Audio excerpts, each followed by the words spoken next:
Ce que je voulais dire simplement, c'est qu'il y a des situations qui relèvent de la volonté divine et qui peuvent frapper une nation ou un peuple à tout moment. Quand ces situations arrivent, la responsabilité de chacun et chacune d'entre nous, c'est de faire bloc autour des autorités pour qu'ensemble nous puissions faire face. Et c'est pourquoi, malgré mon adversité avec le président Macky Sall, je vous rappelez que quand il y a eu l'avènement de la Covid-19, j'avais accepté d'aller répondre à son invitation au palais de la République parce que pour moi, il fallait la Sainte Union nationale face à ce péril qui menaçait le monde entier. Et c'est pourquoi tous les acteurs doivent s'abstenir de politiser des situations comme celle-là. Et le plus important, c'est que seul l'État peut aujourd'hui être aux côtés des populations et apporter des solutions. Personne d'autre ne peut le faire. Si des politiciens pensent qu'ils peuvent utiliser la souffrance des populations à des fins politiques, au point de créer des situations que nous avons vécues, ces gens ne peuvent pas amener 500 millions à Bakel à forcerie des milliards. Ils ne peuvent pas régler les problèmes des Bakelois. Et c'est pourquoi, depuis que cette affaire est intervenue, l'État s'est donné tous les moyens pour être à côté des populations. C'est la première fois que vous voyez la survenance d'une catastrophe et qu'immédiatement le président de la République lui-même, toute affaire cessante, se déplace pour venir aux côtés des populations, pour constater lui-même et pour essayer d'apporter des solutions. Pendant 12 ans, eux, ils ont été au pouvoir. On ne les a jamais vus se déplacer pour compatir à la souffrance des populations. Des solutions d'accompagnement, on va en apporter. J'ai annoncé lors de la réunion interministérielle que j'ai tenue il y a une quinzaine de jours à Dakar, une enveloppe de 42 milliards. Cette enveloppe, j'ai vu un acteur politique de passage dans la zone parler de 8 milliards. 8 milliards, c'était l'enveloppe pour les premiers secours. C'était l'enveloppe pour éviter que dans les zones impactées, qu'il y ait des gens qui aient des problèmes pour se nourrir, ou pour se vêtir, ou pour se protéger contre les moustiques, ou pour se soigner. C'était ça la priorité. Mais, vous savez que ces crues vont laisser un certain nombre de désagréments. Des maisons vont être endommagées. Des cultures ont été détruites. Il y a même peut-être du bétail qui a été perdu. Et c'est pourquoi le reste de l'enveloppe va servir à accompagner toutes les populations qui ont été impactées à reprendre leur activité, mais surtout à rejoindre leur domicile dans les meilleures conditions possibles. Population de Bakel, vous savez très bien, vous qui êtes nés ici, vous qui avez grandi ici, vous savez très bien que les phénomènes de crue sont des phénomènes naturels. C'est parce qu'il y a de fortes pluviométries que le fleuve reprend son lit majeur.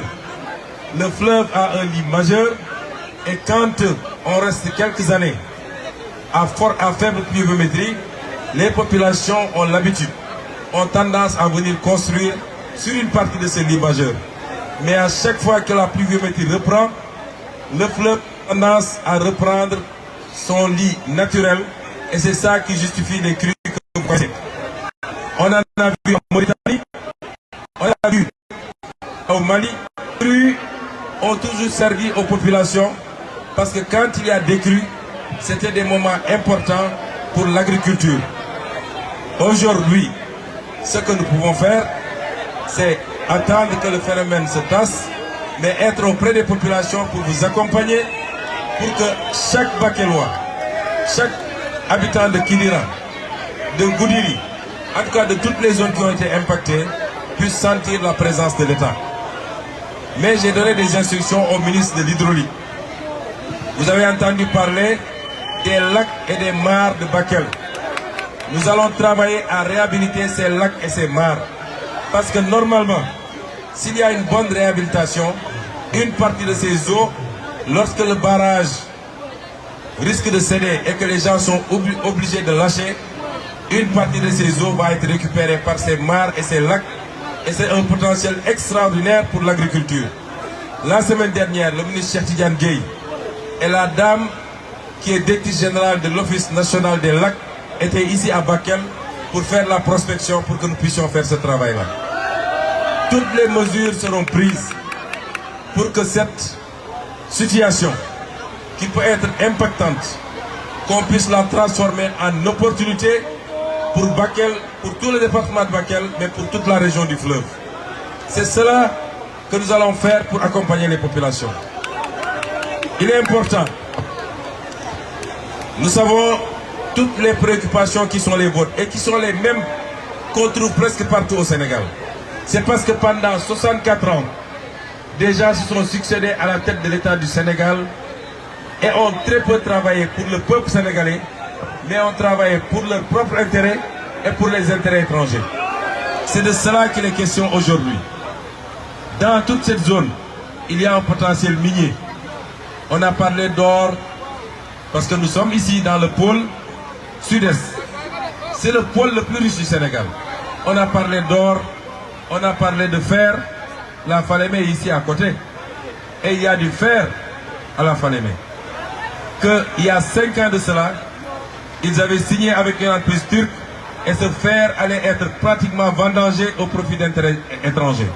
Vous nous aviez entendu faire notre conférence de presse, dénoncer cela, et on s'est bien battu au point qu'ils ont reculé, et c'est pourquoi le fer qui est là est encore intact, et nous allons l'exploiter au profit des populations du département, au profit des populations de la région, mais au profit du peuple sénégalais dans son ensemble. Ici, il y a énormément de potentiel. Nous avons du manganèse. C'est l'une des rares régions du Sénégal où on trouve cette ressource naturelle extrêmement prisée. Tout ce qu'on doit faire, tout ce dont on a besoin pour construire une plateforme industrielle, il y en a ici à Bakel.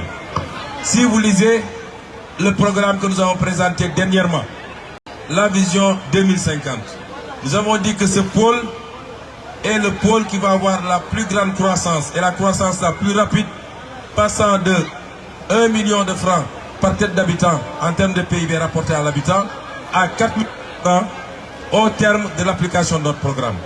Je l'ai décrit, je l'ai défini et je l'ai développé hier lors du meeting de Tambacounda. Et c'est pourquoi même le 3e barrage que nous voulons construire sur la Falémé, qui sera un barrage à la fois électrique, mais également un barrage hydraulique, et qui va permettre de régler définitivement la question de l'orpaillage clandestin tout le long de la Falémé, c'est-à-dire le barrage de Gourbassi. Le programme est lancé. Nous allons travailler à mobiliser les financements pour le faire ici. Et tous ces programmes seront très utiles pour l'agriculture, irriguée aussi bien en saison sèche qu'en saison pluviale. Et c'est pourquoi la population de Bakel, ses ambitions sont très claires. La vision est précise. Les équipes sont bonnes. Vous avez un très bon président de la République que vous vous êtes choisi vous-même. Jeunesse de Bakel et jeunesse du Sénégal. Vous avez un gouvernement dont je suis le chef moi-même et je crois pouvoir dire que vous avez un très bon gouvernement. Qu'est-ce qui manque pour pouvoir dérouler le programme aujourd'hui? Qu'est-ce qui nous manque? C'est d'avoir une majorité écrasante à l'Assemblée nationale le 17 novembre. Je n'ai même pas parlé du volet agricole, parce que ça va nous prendre beaucoup de temps. Mais tout ce qu'on vous demande pour parachever le contrat moral qui nous lie à vous, c'est de nous donner une majorité écrasante. Minimum 150 députés au soir du 17 novembre pour permettre au président Bassirou Diomaye Faye de gouverner, de prendre les lois qui doivent transcrire les aspects économiques, juridiques, administratifs, sociaux du programme qu'on vous a présenté. Pour pouvoir aligner le budget à partir du budget 2025, pour pouvoir aligner le budget, laissez monsieur le maire arriver, s'il vous plaît. Laissez monsieur le maire.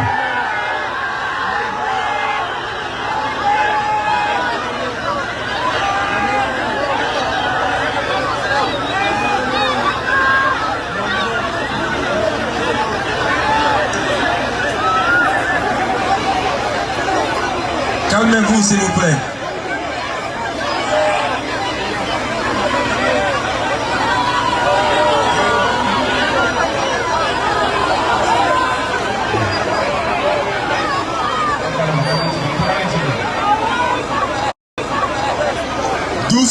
doucement yéen ñëpp xaj ngeen fii buuxante bi jaru ko ku nekk foo taxaw daa dégg yi nga xam ni ñoo ngi la koy wax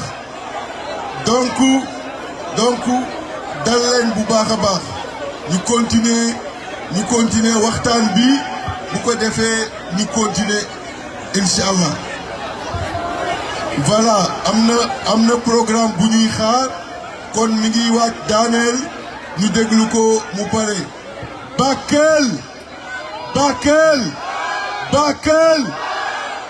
Bakel gaje ngeen gaay man foofu laa toll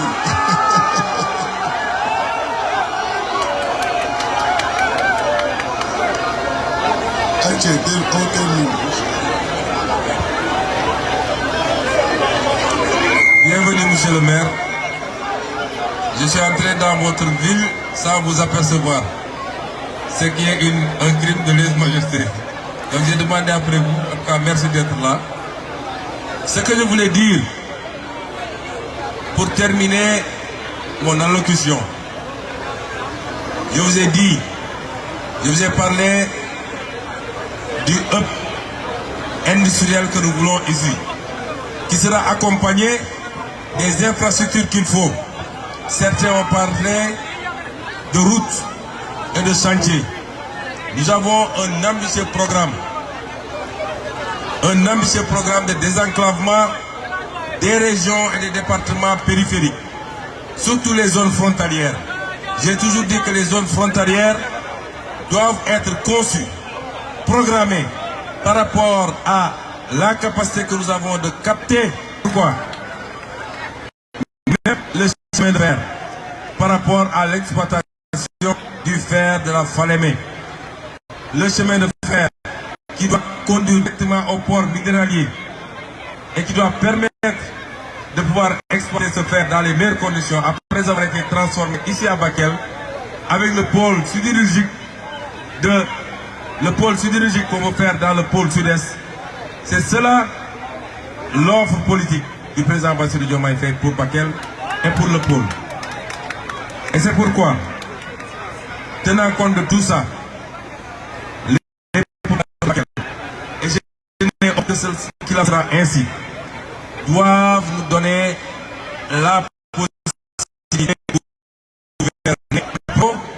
d'aligner le budget 2025 sur les priorités de la vision 2050, de ce plan 2034, mais surtout de l'aligner sur le plan d'action gouvernementale 2029. C'est cela le principal enjeu de ces élections. Est-ce que Bakel est prêt? Est-ce que Bakel est prêt? Est-ce que Bakel est prêt? Vous savez, est-ce que Bakel est prêt à quoi? Est-ce que Bakel est prêt? D'abord, avec tous les dignes fils de Bakel, avec tous les militants et les militantes, avec tous nos partenaires qui sont venus nous rejoindre avec la valeur ajoutée qu'ils vont apporter, notamment monsieur le maire et tous les autres maires, avec toutes les autorités qui ont été promues depuis que le président Bassirou Diomaye a été élu président de la République et a passé pouvoir. Ici dans le département de Bakel, il y a au minimum 4 ou 5 directeurs généraux, dont M. Koulibaly ici, qui ont été promus. Et il y en aura encore et encore, parce que le potentiel humain qu'il y a ici, nous le connaissons. Est-ce que l'ensemble de ces acteurs sont prêts aujourd'hui à d'abord, écoutez-moi bien, à d'abord donner les 2 députés du département de Bakel à la liste PASTEF? Est-ce que vous êtes prêts à faire ça? Mais cela ne suffit pas.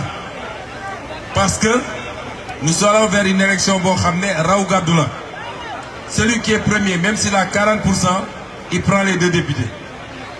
Donc, les morts non, nous, moi, ils ont les députés, il y a des députés de Kubi. Mais en dehors de ces 2 députés-là, si on a 40% et que tous les autres se partagent, qu'on y a 5%, y a 10%, on prend les 2 députés. Mais moi, Ousmane Sonko, 40% d'Oyuma, moi je veux avoir 75% à Bakel. Est-ce que vous êtes prêts à nous donner 75%? Est-ce que vous êtes prêts à me donner 75%? Vous avez pris l'engagement ici. Et je l'ai dit et je le redis. Il y a un concours qu'on a lancé. Un challenge.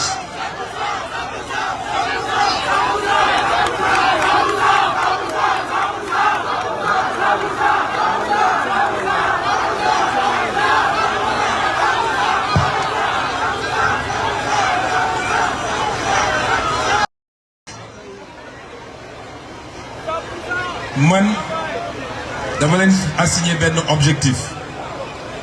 Yen vous dites 100%, moi je vous demande uniquement 75%. Léegi nag dafa am benn challenge bu ñu lancé. Benn concours là entre les différents départements du Sénégal. Vous savez qu'il y a 46 départements au Sénégal, plus les départements, les circonscriptions de la diaspora. Les 10 premiers départements, si nous prenons les scores, les 10 premiers départements, nous avons une prime spéciale. Une prime spéciale, on va donner ça aux 10 premiers départements. Donc, dans moins de 15 jours, le dimanche 17, Inch'Allah, dans moins de 15 jours, à cette heure-ci, nous allons vous avez fait combien? Si vous avez 25%, beaucoup de. Si vous avez 50%, beaucoup de. Si vous avez 60%, beaucoup de. Parce que les gars, c'est des de Fatanga. Partout où je suis passé, gars, c'est des de Fatanga. Vous avez des départements qui sont Mbaké, qui sont Dakar, qui sont Ziguinchor, qui sont Bignona, et qui sont déjà. Tamal nañu ay 70% ay 85%. Donc yéen da ngeen war a def remontada ngeen war a def. Est-ce que vous pensez que Bakel mën na def remontada? Li ci kanam raw yu bët, on se donne rendez-vous dans 15 jours Inch'Allah à cette heure-ci. Bu ngeen def remontada nag dinaa ñëw ak carton rouge bi. Vous avez remontada, vous aurez une prime spéciale. Et je parle sous la surveillance de M. le maire, de tous les directeurs généraux qu'on a nommés et qui sont des fils de ce département. Comme l'honneur de Doy,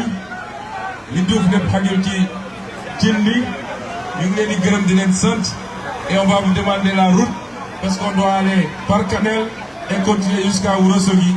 Vraiment content de nous. Assalamu alaikum wa rahmatullahi wa barakatuh.